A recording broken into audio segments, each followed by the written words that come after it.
Bismillahirrahmanirrahim. Assalamualaikum warahmatullahi wabarakatuh. Alhamdulillah, alhamdulillahilladzi arsala rasulahu bil huda wa dinil haqq liyudhhirahu 'ala ad-din kullihi wa kafa billahi shahida. Asyhadu an la ilaha illallah wahdahu la syarika lah wa asyhadu anna Muhammadan abduhu wa rasuluh. Allahumma shalli wa sallim ala Muhammad wa ala alihi wa sahbihi ajma'in. Insyaallah kita akan melanjutkan pembahasan kitab Fawaid. Insyaallah kita sampai pada fasal yaitu tentang fawaid taqwa. Faidah dari takwa. Manfaat dari ketakwaan menurut Ibnu Qayyim al-Jauziyah, bahwasanya dia berkata dalam kitab ini, wajah Ibnu Auni rajulan faqala. Ibnu Aun seorang ulama itu sehiru baik meminta kepada seorang laki dan dia berpesan, alaika bitaqwallah, alaika bitaqwallah. Kata beliau, kata Ibnu Aun kepada seorang laki-laki tersebut, wajib bagi kamu untuk bertakwa. Fa inna muttaqa laisa alaihi wahsyah. Kata beliau, sesungguhnya orang yang bertakwa itu dia tidak akan merasa sedih, gundah, kesepian. Kenapa? Karena orang bertakwa itu senantiasa disertai oleh Allah, ya kan? Wattaqullaha wa'lamu annallaha ma'al muttaqin. Takwalah kepada Allah, ketahuilah bahwasanya Allah itu senantiasa membersamai orang yang bertakwa. Apa makna membersamai? Apa yang dimaksud dengan membersamai? Bahwa Allah itu tidak pernah meninggalkan orang yang senantiasa ingat takwa kepada Allah. Kenapa? Karena makna takwa sesungguhnya yang terbaik adalah merasa muraqabatullah, dia senantiasa merasa berdekatan, bahkan merasa dipantau oleh Allah SWT. Dia tidak merasa kesepian. Kenapa orang bertakwa itu senantiasa teringat dengan Allah? Bagaimana mungkin orang yang teringat senantiasa kepada Allah merasa kesepian? Tidak mungkin. Tidak mungkin merasa kesepian. Bagaimana dengan yang dimaksud dengan dzikrullah, ingat Allah terus seperti apa? Yaitu orang yang senantiasa dalam hatinya itu yang disebut adalah Allah dan Allah. Kenapa? Setiap perbuatan, amalan yang dia lakukan semuanya itu berlandaskan karena Allah. Maknanya itu. Makan pun ingat tak? Yang makan baca apa? Bismillahirrahmanirrahim. Ingat Allah kan? Mau masuk kamar mandi baca apa? Doa kan? Ya doa. Keluar kamar mandi ingat Allah lagi. Ya terus begitu, ingat terus. Bagaimana mungkin orang yang senantiasa merasa Allah membersamai dia merasakan sedih, gundah dan sedih. Oleh karena itu, manfaat pertama bahwa orang yang senantiasa merasa orang yang bertakwa itu senantiasa merasa bersama Allah. Tetapi yang harus diperhatikan bahwa takwa yang seperti apa yang Allah membersamainya. Mari kita bahas di hari Jumat itu, yaitu Allah berfirman, ya ayyuhalladzina amanu taqullaha haqqa tuqatih. Wahai orang beriman, bertakwalah kamu dengan haqqa tuqatih, takwa yang sebenar-benarnya. Takwa yang sebenarnya kenapa? Karena ayat itu ditutup dengan kalimat wala tamutunna illa wa antum muslimun. Orang beriman, orang sudah beriman, maka iman itu tingkatannya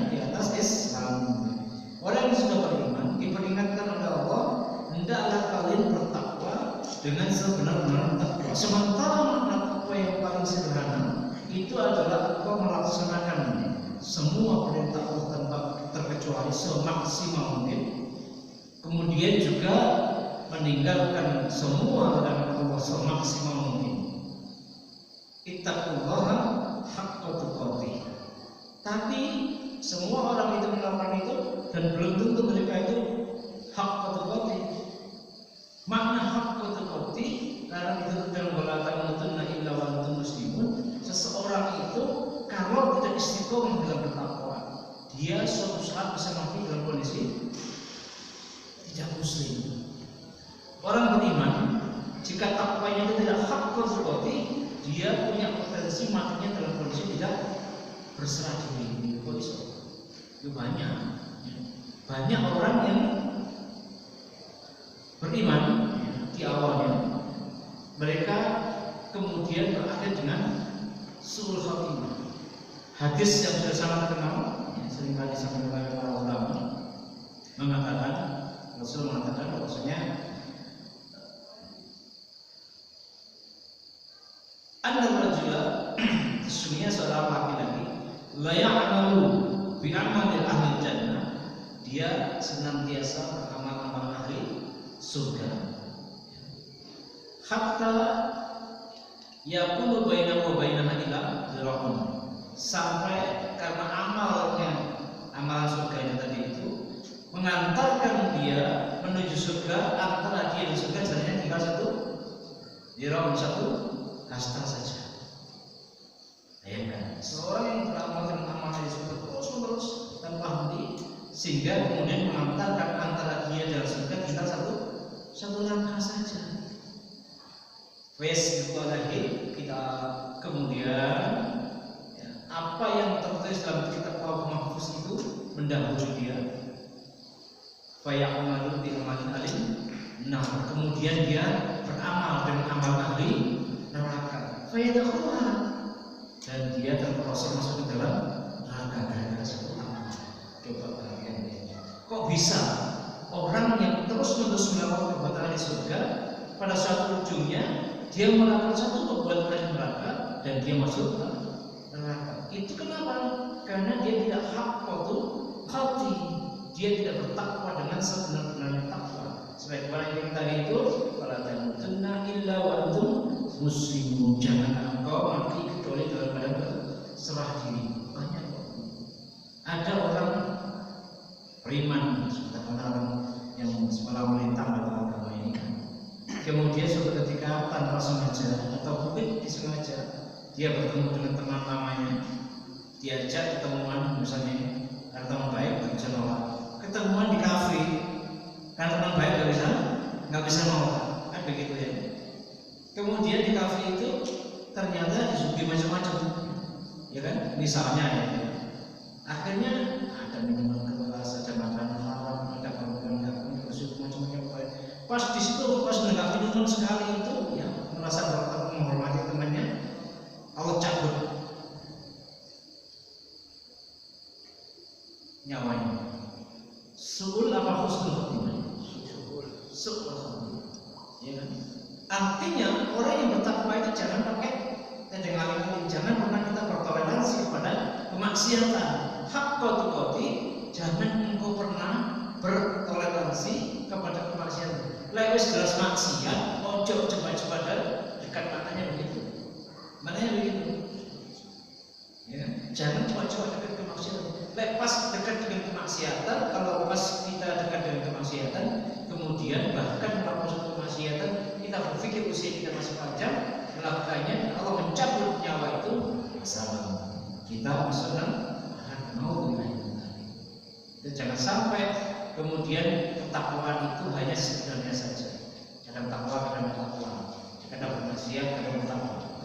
Yang dimaksud oleh Allah haqqa tuqatih itu karena ditutup dengan ayat wala tamutunna illa wa antum muslimun. Janganlah kamu mati kecuali dalam keadaan berserah diri. Laisa ma'na muslimun, yakni bukan berarti makna muslimun itu bahwa fil Islam wala laisa fil ghairi Islam, bukan begitu. Tetapi yang dimaksud adalah engkau walaupun sudah muslim, tapi engkau tidak berserah sepenuhnya. Maknanya apa? Engkau setengah-setengah dalam mengimani Islam itu. Tidak kafah, nggak kafah. Orang Muslim itu harus kafah. Ayat yang mengatakan apa? Ya ayyuhalladzina amanu taqullaha, ya ayyuhalladzina amanu udkhulu fis-silmi kafah. Wala tattabi'u khutuwatis syaitan innahu lakum aduwwun mubin. Duhai orang-orang yang beriman, wahai orang beriman, masukilah Islam itu dengan kafah. Masuklah kamu ke dalam Islam dengan kafah. Kafah itu apa? Damai. Islam silm itu apa? Damai. Kafah itu menyeluruh, totalitas, gak pakai setengah-setengah. Masuklah kamu ke dalam Islam dengan damai, tanpa protes, tanpa persyaratan, dan seluruh produk-produk Islam syariat itu jangan kau pertanyakan, jangan kau ragukan. Gak pakai syarat. Aku belum menemui Islam, tapi Islam model ini. Aku belum menjalankan semua syariat asal Islamnya itu ala Timur Kadang misalnya. Oke, aku mau menemui Islam, aku mau menjalankan syariat Islam, tapi asal Islamnya itu caraku, misalnya begini. Gak bisa. Les katakan Islam, maka kamu harus tinggalkan semua hal yang bertentangan dengan Islam. Hadis ayat itu berkaitan dengan Abdullah bin Salam, yaitu tokoh Yahudi yang kemudian masuk Islam dan kemudian minta izin kepada ya Rasulullah, izinkanlah kami untuk tetap menghormati kebiasaan-kebiasaan adat istiadat hari-hari besar agama-agama dahulu. Nggak makan daging mentah, kemudian tidak minum susu mentah, kemudian mengagungkan hari Sabtu dan seterusnya. Rasul tidak menjawab. Maka turunlah ayat itu. Ya ayyuhalladzina amanu taqullaha, ya ayyuhalladzina amanu udkhulu fis-silmi kafah, wa la tattabi'u khutuwatis syaitan innahu lakum aduwwun mubin. Wahai orang beriman, masuklah ke dalam Islam secara kafah, damai dan menyeluruh. Gak usah protes, gak usah banyak persyaratan. Dulu ya kamu mau Islam masuk aja, gak usah banyak persyarat. Kalau kamu belum pernah, gak usah masuk Islam. Gitu kampanye. Islam itu sudah punya tata cara. Ojo di kayak sana. Engkau ngomong, aku mau masuk Islam. Aku soalnya bahasanya bahasa Arab. Gitu ya misalnya. Bahasanya bahasa Arab. Dia sekali bahasa apa? Bahasa Jawa langsung enak. Akhirnya karena nggak mungkin saja, nggak mungkin baca Al-Quran tidak pakai logat Jawa. Gimana bahasa Arab logat Jawa? Bismillahirrahmanirrahim. Gak enak. Kode karena dikit Bali kok. Begitu kalau bacanya, ya sama saja. Kan boleh dimain-mainkan, disesuaikan. Logat Jawa, logat Jawa bacaan. Logat Madura ya baca Al-Quran logat Madura. Baca Al-Quran di Medan logat orang Medan. Coba baca Al-Quran logat Papua, logat Ambon. Punya menurut Islam itu tidak bisa begitu, tidak boleh. Ya. Bahkan membenci syariat Islam, membenci Islam sendiri mengatakan bahwa Islam yang turun di Arab itu Islam abal-abal. Nah, terus ngomong jeneng Arab, ya kan gitu ya. Misalnya jeneng apa misalnya? Abdul Qadir. Ngomongin Islam itu di Arab itu Islam abal-abal. Jenengnya Abdul Qadir misalnya. Di sini ada ya, yang nama Abdul Qadir. Maaf kalau yang ada namanya. Ya kan nggak benar. Namanya Islam, namanya nama bahasa Arab. Kental lagi bahasa Arabnya. Terus bilang Islam yang di Arab itu Islam abal-abal. Padahal Rasul mengatakan, ya Salman, la tubghidni, fatfarriqu dinak. Wahai Salman, jangan kamu benci aku, maka kamu bisa keluar dari agama. Salman bingung, tak pernah Persia soalnya kan, dia bukan orang Arab. Sampai dia Rasulullah, kaifa ubghidu? wa bika hadallahi. Bagaimana mungkin aku membencimu, hai Rasulullah? Sementara gara-gara kamu lah aku mendapat hidayah dari Allah. Maka Rasulullah mengatakan, tudhilul Arab kau benci bangsa Arab atau segala sesuatu yang berkaitan dengan Arab itu sama dengan kau benci denganku. Jadi hati-hati Pak, jangan coba-coba membuat main-main. Allah telah memilihkan Arab itu sebagai tempat turunnya agama Islam, bahasa Arab sebagai bahasa Al-Quran. Dan itu kan semua oleh Allah dan kita tinggal terima kok. Jangan protes. Udkhulu fi silmi kafah, jangan protes. Jangan ada syarat. Yahudi kan begitu. Yahudi itu mau beriman proper syarat. Misalnya begini. Ketika dikatakan oleh Musa alaihissalam, baik kalau Musa di kaum ya qaumi innakum dhalamtum anfusakum bi ittikhadhikum al-ijl fatubu ila barikum faqtulu anfusakum dzalikum khairun lakum min dzalikum fatawallaw innahu huwa tawwabur rahim. Apa kemudian kata orang Bani Israil? Ya Musa,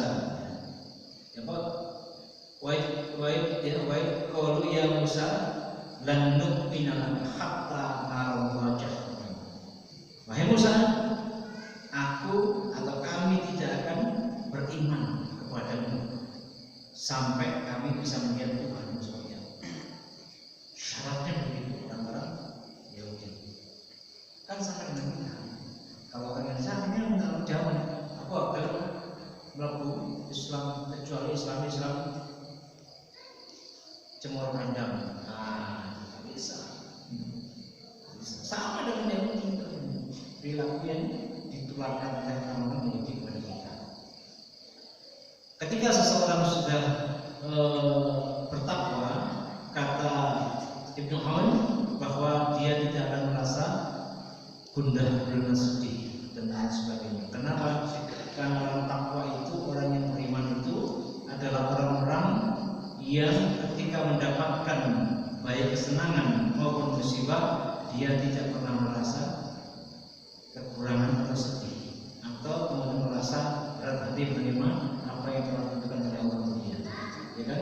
Sehingga Rasul bersabda, ajibtu lil mu'min, aku sangat kagum dengan mukmin.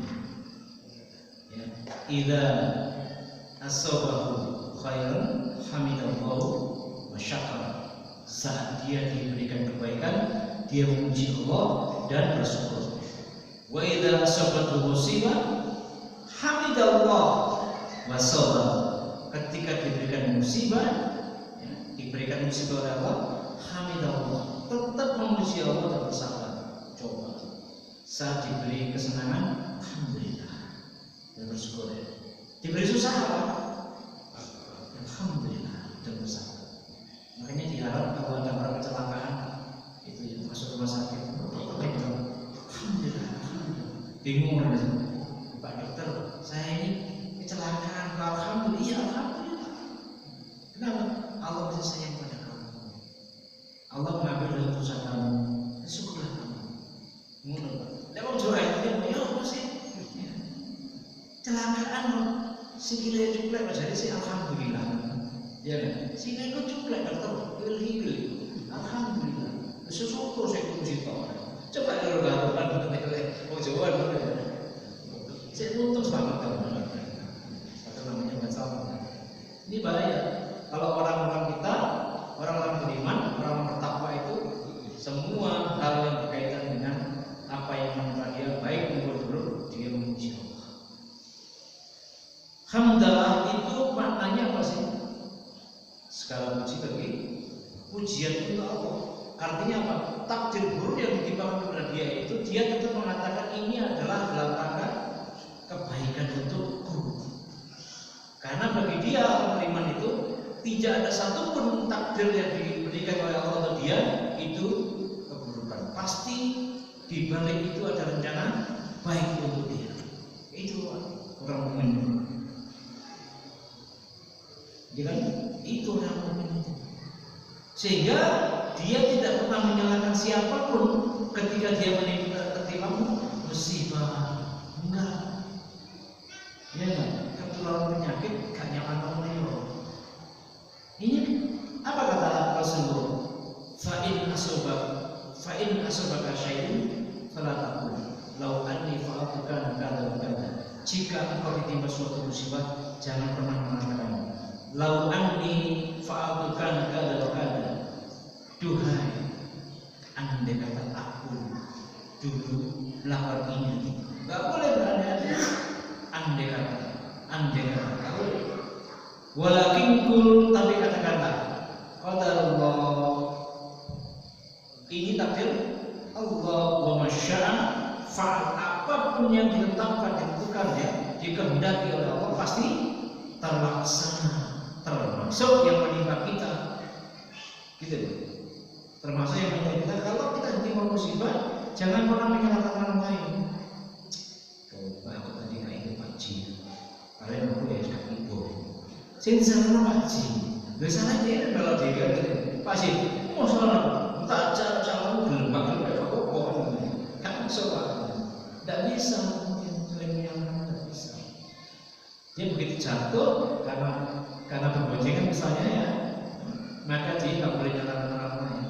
Qadarullah wa masya'a fa inna lahu taftahu amala syaitan, karena perkataan lahu, duhai, andai kata itu membuka pintu amalan syaitan. Kalimat andai itu, duhai itu berangan-angan itu membuka amalan pintu syaitan. Tak boleh. Lanjut kita. Waqala Zaid bin Aslam, berkata Zaid bin Aslam, kana yuqal, dahulu dikatakan, man ittaqullaha ahabbahun nasu wa in karihu. Ya, dikatakan bahwa barang siapa yang bertakwa kepada Allah, ahabbahun nas wa in karihu.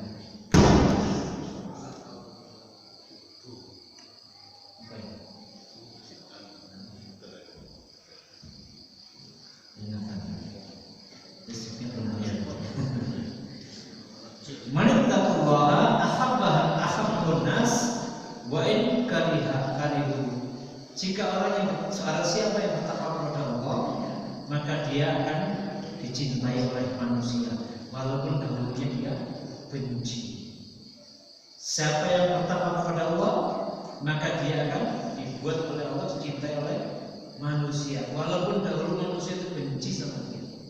Banyak kisah-kisah ya, yang dulu disengaja sama seorang ulama, dicaci, dimaki, bahkan masya Allah ya, difitnah, akhirnya jalur surau ya, dan lain sebagainya. Akhirnya menjadi pengikutnya. Ada nggak begitu? Banyak. Bahkan Rasul sendiri mengatakan dalam salah satu hadis yang disampaikan oleh Aisyah radhiyallahu anha, Rasul mengatakan, man iltamasa ridwallahi fi saqatin nasi radhiyallahu anhu wa aradha nas anhu. Barang siapa yang dia mencari keridhaan Allah, ya, barang siapa yang dia mencari keridhaan Allah pada saat yang sama menyebabkan kemurkaan manusia, sementara di waktu yang sama keridhaan Allah itu dia dapatkan dalam kemurkaan manusia. Jadi karena kita mencari keridhaan Allah, manusia nggak suka, gitu loh. Misalnya kita melaksanakan syariat Islam dengan baik dan benar, tapi mayoritas manusia nggak suka, nggak serimo, terus nggak iso, nggak asik begitu, nggak boleh. Tapi kita terkenal, nggak, kita cari keridhaan Allah itu dengan mengabaikan kebencian manusia atasnya. Maka kata Rasulullah, ya, radhiyallahu anhu wa arada anhu nas. Allah meridhoinya dan Allah jadikan orang-orang itu akan ridho yang tadinya manusia yang banyak akan ridho. Sementara kata beliau, kata Rasul, wa manil tamasa, ya, wa manil tamasa ridho nas fi sabtillah. Barang siapa yang mencari keridhaan manusia tidak di atas kemurkaan Allah, maka sahtallahu sakhatallahu wa askhata anhun nas wa sakhatallahu alaihi wa askhata alaihin nas, maka Allah menjadi murka kepadanya dan Allah jadikan semua manusia juga murka kepadanya. Nanti Pak, ya, jangan saksikan. Biasanya di akhir riwayatnya orang-orang yang kelihatannya dia mencari keridhaan manusia di atas kemurkaan Allah, kelihatannya dia menang, kelihatannya dia dapat keridhaan manusia. Kelak dia akan mendapat kemurkaan manusia di sana dapat kemurkaan Allah. Itu jaminan Rasulullah SAW dan tidak mungkin bisa berubah. Pasti apa yang akan Rasulullah SAW. Tidak mungkin salah, karena beliau tidak bicara atas nama pribadi, melainkan atas nama Allah SWT. Wa qala as-Sauri li ibni Abi Dza'bi, berkata Sufyan Tsauri kepada sahibnya yaitu ibni Abi Dza'bi, ini taqaita Allah kafatan nas wa ini taqaita nasa lan yu'nu anka minallahi syai'an. Kata Sufyan Tsauri, jika kamu bertakwa kepada Allah kafatan nas, maka Allah akan menjagamu dari tangan-tangan jahat manusia ini, menahan kamu manusia. Allah menahan manusia untuk berbuat zalim kepada kafatan nas.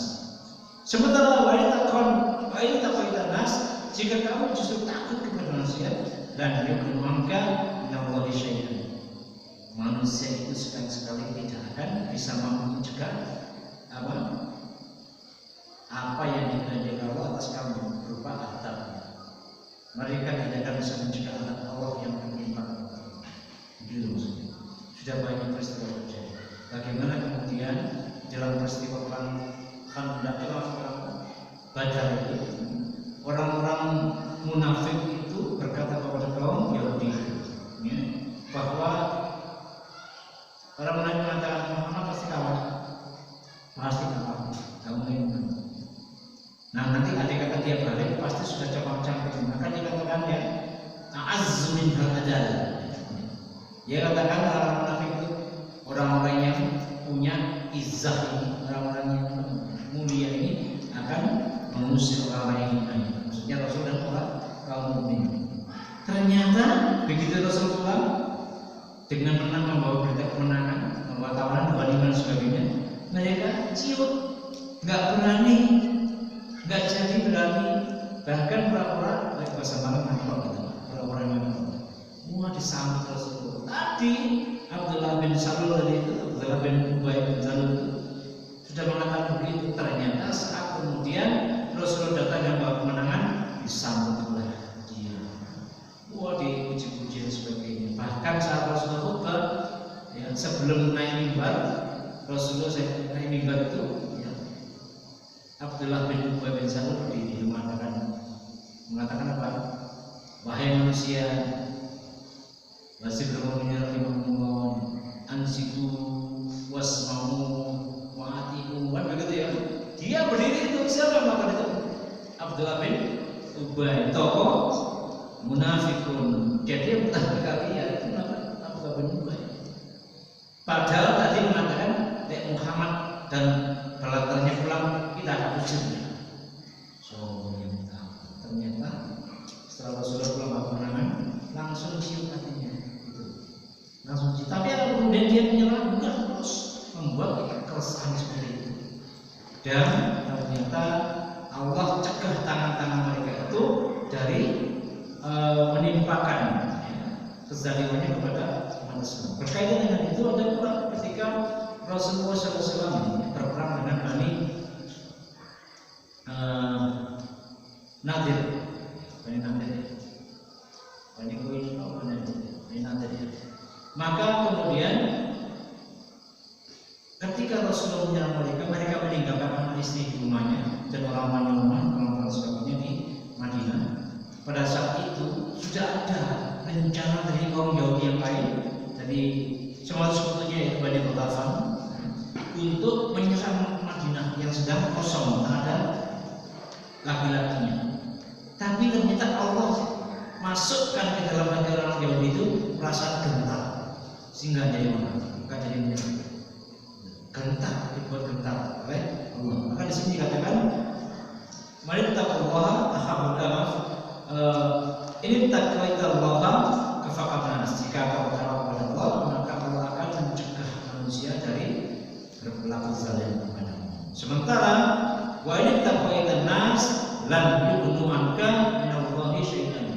Manusia yang bertakwa kepada mereka, bersandar kepada mereka, mencari perlindungan kepada manusia, menjadikan manusia sebagai pelindung satu-satunya, maka mereka tidak akan bisa berbuat apapun jika Allah menimpakan adabnya. Tidak bisa. Wa qala Sulaiman ibnu Dawud, Nabi Sulaiman ibnu Dawud berkata, utina mimma utiyan nas wa mimma lam yu'tu. Kami diberikan oleh Allah apa yang juga diberikan kepada manusia dan apa yang tidak diberikan kepada manusia. Artinya Nabi Sulaiman berkata bahwa kami diberikan anugerah oleh Allah sebagaimana yang menganugerahkan Allah kepada manusia yang lain. Tetapi kami juga diberikan anugerah yang tidak diberikan kepada orang lain. Wa alimna mimma aliman nas wa mimma lam ya'lamu. Dan juga kami diberikan pengetahuan sebagaimana Allah berikan kepada manusia yang lain. Tetapi juga kami diberikan oleh Allah sebagaimana orang lain tidak pernah diberikan pengetahuan. Sehingga pengetahuan yang dimiliki Nabi Sulaiman tidak dimiliki manusia yang lain. Seperti apa misalnya? Bicara tentang hewan, tidak bisa. Orang lain tidak bisa. Seperti apa? Dia punya pesawat yang kecepatannya seperti angin. Tidak bisa. Yang lain berbeda sama saya. Keadaan yang dia punya bangunan yang sangat kokoh dan tinggi, dan manusia kemudian tidak akan bisa menandinginya.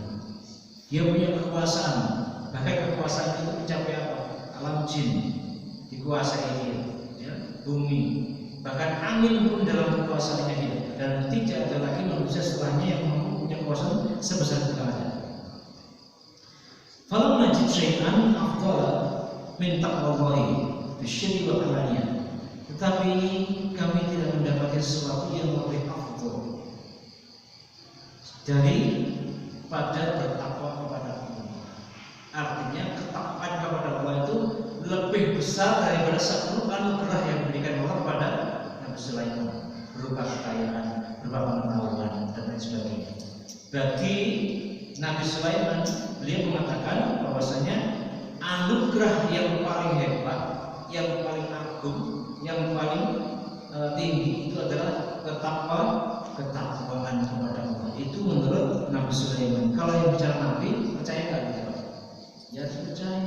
Tanpa takwa, mustahil sia-sia hidup kita. Mesut bumi nggak seperti keadaan jari kita. Nggak akan dapat bisa memuaskan kita lagi akhir. Nggak ada artinya bagi negeri akhirat. Tidak bisa diukur. Bahkan Rasul mengatakan bumi dan seisinya itu cukup sebanding dengan sholat 2 rakaat sebelum subuh, ya kan? Kita cukup sholat 2 rakaat sebelum subuh, maka bumi dan seisinya milik kita.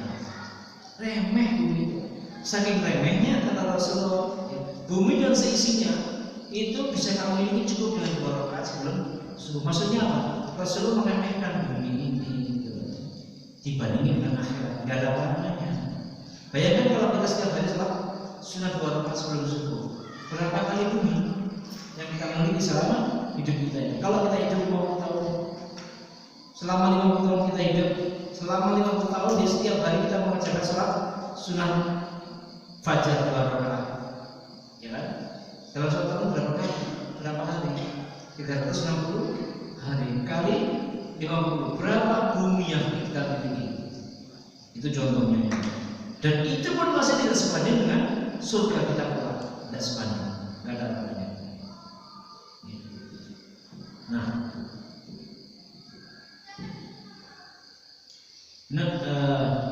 Afdal min taqwallahi fi sirri wa alaniya wal adli fil ghadabi war ridha Kemudian beliau juga mengatakan bahwa salah satu anugerah yang paling agung adalah juga berlaku adil, baik dalam kondisi marah maupun ridho. Berlaku adil, baik dalam kondisi marah maupun ridho. Kalau itu kita adil bersama. Tapi kalau marah gimana? Mangga, ya kan? Misalnya kita sedang jengkel sama seseorang, orang itu sedang menggolimi kita. Kemudian kita sudah mengatakan kebenaran.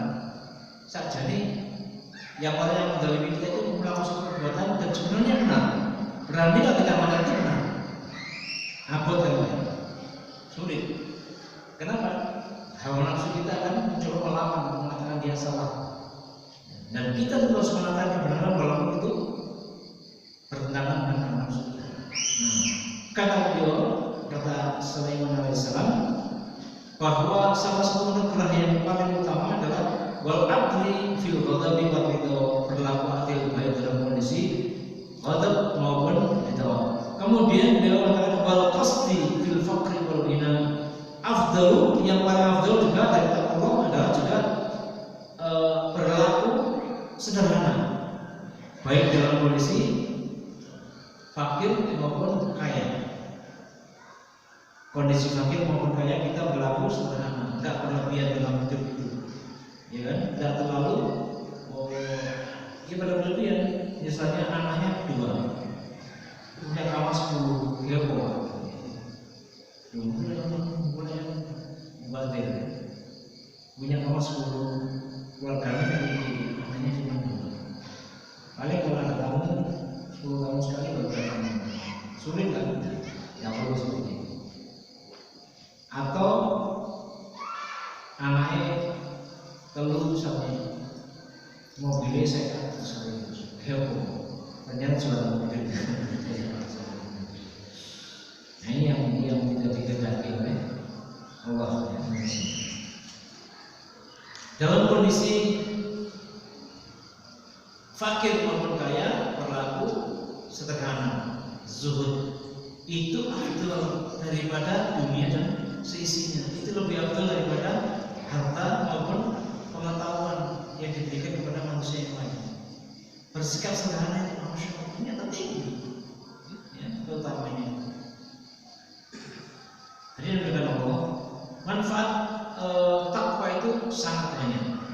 Kalau kita hitung dengan jari itu mungkin tak terhitung manfaatnya. Tapi ya, di Al-Quran itu sudah dijelaskan berbagai macam thamratut taqwa, buah dari takwa itu. Salah satunya adalah mahabbatullah ta'ala, kecintaan Allah SWT.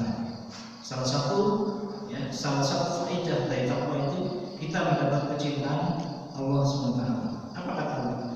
Illal ladzina ahadtum minal musyrikina tsumma lam yanqusukum syai'an wa lam yudhahiru 'alaikum ahadan fa'atimu 'alaihim ahdakum ila maddatihim innallaha yuhibbul muttaqin.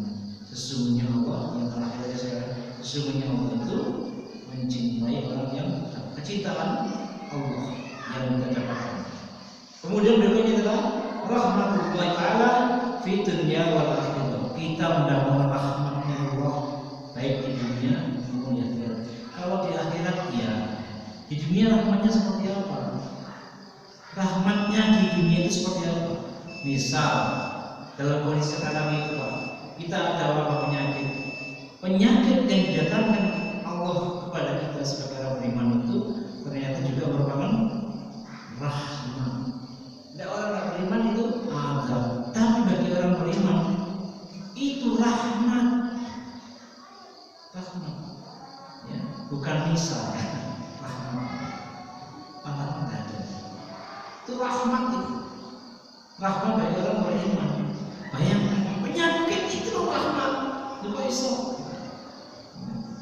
Nah itulah kehebatan mukmin itu, dia mendapatkan rahmat di saat orang lain merasa itu.